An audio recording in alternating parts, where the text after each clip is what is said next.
Alright, it's time to jump into the Pagecloud editor. This is where all the magic happens. To get started, click on the Create New button right here.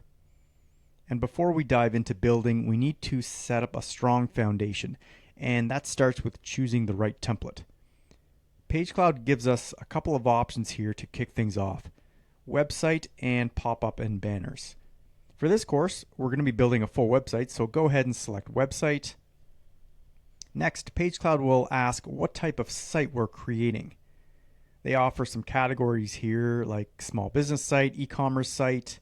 We have freelance or portfolio site, link in bio, landing page, and then other or not sure yet.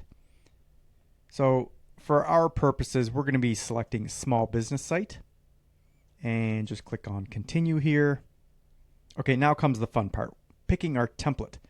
Pagecloud has a library of beautifully designed templates, and while there are a lot of great choices here, I've already found the ideal one for us to modify.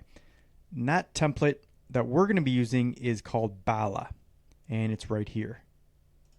I'm just going to preview it here. This template is a modern professional design that's perfect for small businesses and entrepreneurs who offer services or plans. It features a clean layout, a meet the team section. It's got a built-in contact form and social media links to help establish credibility.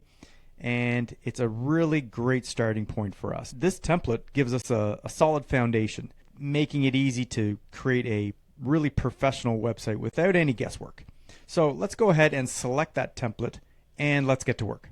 So now Pagecloud is going to ask us to name our website, and don't worry, you can change this name later. So just going to put my website right here, and then we're not going to enable e-commerce for this site, so go ahead and click on create site.